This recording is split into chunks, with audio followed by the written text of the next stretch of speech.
davidovinet.com. Vivons ensemble votre histoire.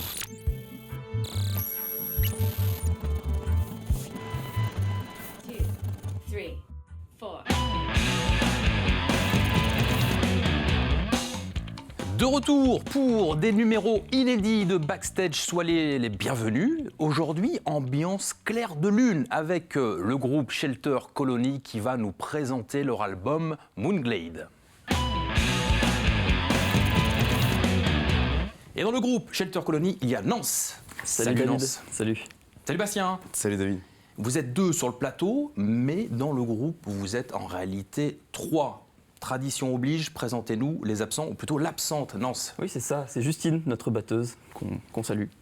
On salue Justine. Comment ça s'est fait, Bastien, cette rencontre avec Justine ? Justine, en fait, on avait passé une petite annonce sur un site spécialisé de musiciens et musiciennes. Et donc, c'était au moment où je cherchais quelqu'un pour la batterie. Elle avait répondu à cette annonce très très vite et tout de suite, ça a matché directement. Et depuis, on est très heureux qu'elle fasse partie du groupe. Et ce qui est marrant dans cette rencontre, c'est la manière dont tu as accueilli l'annonce de par Justine. Alors, racontez-moi cette anecdote qui est plutôt sympathique. Oui, dans l'annonce, on avait indiqué batteur ou batteuse, ce qui était assez rare apparemment de ce qu'elle nous a raconté. Donc elle a beaucoup aimé le fait qu'on ait indiqué batteuse. Et donc c'est ça qui l'a tout de suite scotché et qui l'a amené à nous, quoi. La féminisation des noms, toujours très important. Alors, on va parler, pour commencer, de votre nom de groupe, Shelter Colony. Pourquoi ce nom ? Alors, Shelter Colony, on l'a trouvé au moment où on a fait notre premier concert en 2019, parce qu'on avait une date qui venait, et il fallait qu'on trouve un nom assez vite au final. Et c'est venu, on avait pas mal d'idées, et c'est celui-là qu'on a gardé, parce que ça faisait un petit peu futuriste, donc ça correspondait plutôt à notre univers musical. Shelter Colony, colonie d'abri quand on traduit. C'est ça. Alors, vous vous êtes rencontrés, vous, dans une école d'ingénieur, ça c'est marrant, Nance. Ouais. Qu'est-ce que tu as fait, toi, exactement, comme école d'ingénieur ? J'ai fait des études d'électronique et technologie numérique, à une école d'ingénieur à Nantes. Ouais. Et Bastien a fait la même. Matériaux, ouais. Ouais. La même chose en matériaux. Alors, c'est dans la même école ? Même Exactement, école, ouais. C'est là où vous vous rencontrez pour la première fois ? Ouais, Comment ça se absolument. passe, cette rencontre, Bastien ? Raconte-nous. C'était dans la salle de répétition de l'école. Et moi, j'avais eu des groupes au lycée et je voulais absolument reprendre un groupe quand je suis arrivé dans cette nouvelle ville à Nantes. Et j'ai rencontré Nance et pareil, ça a matché directement, on s'est super bien entendu. Et donc, de fil en aiguille, on a commencé à faire de la composition ensemble, répéter ensemble et on a dit mais pourquoi pas foncer là-dedans et essayer d'en faire nos métiers. C'était une évidence aussi pour toi, Nance ? Ouais, c'était une évidence. On va dire, il me complétait, ma partie plutôt de folie que moi je peux avoir. Il arrivait à me calmer sur mes compositions, à me canaliser. Donc vraiment, c'est ça qui fait l'équilibre du groupe. C'est ça. Il y en a un qui est un peu plus au sommet, perché, et l'autre cadré. Et pourtant, souvent, les ingénieurs, parce que vous êtes diplômés, vous avez été jusqu'au bout. Oui. Ah, on a été jusqu'au bout. Il y a quand même le côté hyper cadré de l'ingénieur. Oui, absolument. Oui, bon, on a aussi ce côté-là quand on travaille. On est toujours assez cadré. Oui. Les tableurs Excel, tout est très calé. Vous maîtrisez. Les champions du tableur Il faut. Excel. On va pas se mentir. Et puis, vous continuez donc votre parcours. Alors à ce moment-là, précisément, vos parents, ils vous conseillent plutôt de continuer et d'aller jusqu'au bout de l'examen parce que vous n'auriez pas forcément eu envie. On va dire que oui, il fallait quand même continuer. Voilà. Ouais. On ne se voyait pas arrêter nos études alors qu'on avait déjà passé 3-4 ans. Parfois, voilà, il fallait aller jusqu'au bout, avoir ce diplôme en poche, cette sécurité. Hein, il faut quand même le dire. Donc oui, on ne regrette pas du tout d'être allé jusqu'au bout, ça c'est sûr. À quel moment vous convainquez vous êtes en train de convaincre vos parents, à quel moment, enfin, ils sont convaincus à quel moment, je vais y arriver. Oui. Il y a aussi une belle anecdote là-dessus. Alors, on avait commencé à en parler un peu avant une date qu'on a fait en 2021 qui s'appelle Spot, c'est un festival à Nantes. Et cette date, on a invité tous nos proches, nos familles, nos amis. Et nous, on était super contents de ce concert et on pense que nos familles étaient heureuses de nous voir sur scène à ce moment-là. Donc, on espère que ça les a convaincus en tout cas. Et là, du coup, ils vous disent bon très bien, passez quand même votre diplôme, mais vous pouvez continuer, vous continuez. Donc vous quittez Polytech Nantes, c'est l'école d'ingénieur. Voilà. Et puis vous lancez en 2020 le premier EP, 3 titres seulement. Absolument. Le titre The Escapist. Ouais, c'est ça, exactement. 3 titres. Pourquoi seulement 3 titres? À l'époque, c'était surtout un best-of des meilleures chansons qu'on pouvait avoir, qu'on avait composées. Et donc, il y avait ces trois titres-là qui se démarquaient. Donc, on a dit, un EP, c'est à partir de 3 titres. Donc, autant montrer tout notre univers à travers ces 3 titres-là à tous les gens qui ont envie de nous découvrir. Là, c'était plutôt donc la version minimaliste. Là. Voilà. Il en faut 3, on fait 3, on se lance pleinement. Et là, déjà, on sent une influence pêle-mêle dans votre art. Et vous vous définissez comme étant plutôt dans la mouvance de la pop spatiale. Alors ça, j'avais jamais entendu. Qu'est-ce que tu peux nous dire là-dessus, Bastien, la pop spatiale? Qu'est-ce que c'est exactement? Alors la pop spatiale, c'est un terme qu'on avait entendu pour la première fois en résidence avec Martin du groupe Parpaing Papier, qui nous a dit ça. On a dit mais ça colle pas mal à notre univers. Et en fait, c'est un mélange d'influences pop, électro et rock, parce que tous les deux, on a des influences assez diverses qu'on essaie de réunir dans ce style. Donc le côté pop avec les harmonies de voix, le côté rock avec des gros riffs de guitare quand même, et puis le côté électro avec des kits de batterie électroniques. C'est ça. Des synthétiseurs. Ouais.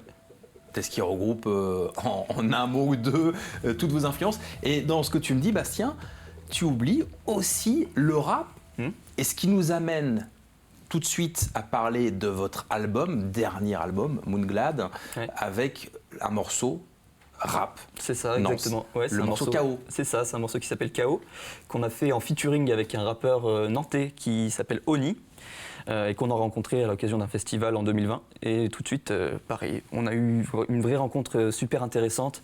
Il a voulu poser un de ses textes sur une de nos compositions. On a travaillé ensemble sur cette composition et ça marche. On trouve que ça marche très bien en tout cas.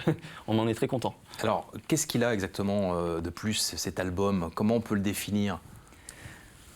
Il est peut-être un peu plus conceptuel. On a essayé, sur le premier, c'était vraiment des chansons qu'on avait prises dans notre répertoire et qu'on avait mis ensemble, mais qui n'avaient pas forcément de lien. Sur celui-ci, on a vraiment essayé de faire un lien entre les musiques, aussi dans la composition, de mettre des éléments un peu similaires dans les musiques pour qu'il y ait un peu un fil rouge. Voilà. Le fil rouge, parlons-en de ce fil rouge. Quel est-il? En fait, tous ces morceaux sont liés par un thème qui est le deuil en fait à la base.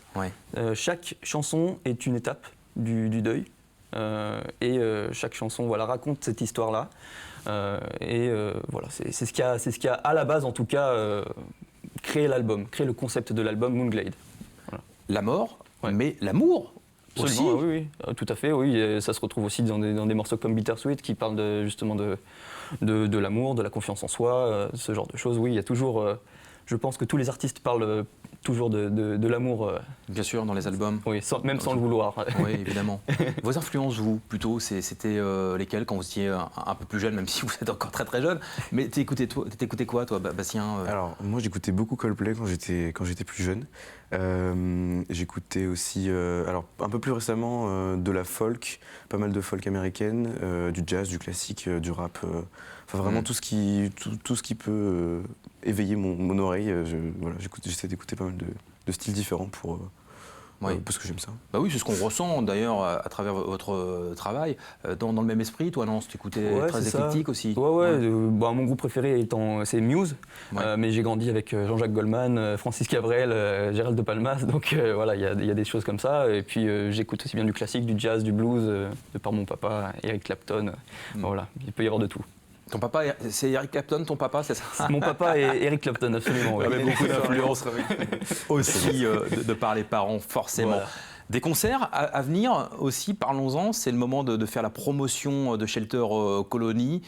Quels sont les prochains concerts où on va pouvoir regarder votre travail, écouter surtout? Alors le prochain concert c'est le 3 mars, c'est dans le cadre d'un événement qui s'appelle Polyphonique. C'est un coplateau avec en artiste Joseph et le Cluster qui est un collectif de hip-hop. C'est à la maison de quartier de la Bottière à Nantes. Et ensuite on sera le 1er avril à la Nuit Veto, donc qui est le gala de l'école Veto, de l'école vétérinaire à Nantes. L'album, où est-ce qu'on peut le retrouver actuellement? Il est disponible en streaming sur Spotify, Deezer, toutes les plateformes de streaming qu'on peut retrouver. En version physique, il faut nous contacter directement par nos réseaux sociaux et on se fera un plaisir de vous procurer une version physique de l'album. L'avenir du groupe Shelter Colony, vous avez d'autres projets en cours? Vous êtes sur peut-être plus de chansons qu'en français? Ça, c'est une vraie réflexion, oui, complètement. Ouais, on attend le bon texte. On attend le bon texte et ensuite, je pense qu'on pourra se lancer. Mais oui, on travaille sur du single. On essaye d'allonger aussi nos concerts pour avoir encore plus de compositions durant nos concerts. Et voilà, je pense que cette année va être pleine de surprises et de ressources. Place au concert. Désormais, vous avez choisi de nous interpréter le morceau Bitter Sweet. Et ça va être maintenant pour notre plus grand bonheur sur TV Vendée.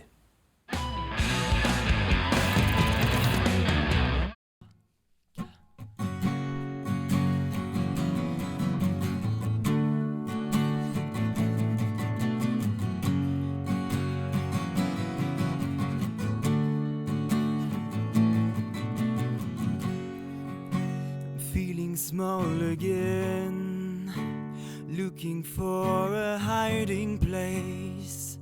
My fears are back in control. Another punch in the face, and other regrets are to chase. A bad taste, life gets bittersweet. Oh,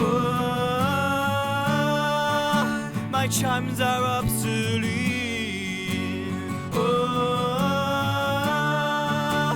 life gets bittersweet. Oh, my heart is incomplete. Oh, life gets bitter. Waiting for a call, a sign of life, a sign of love. I won't get back what I lost, but I would pay any cost just to melt down the frost.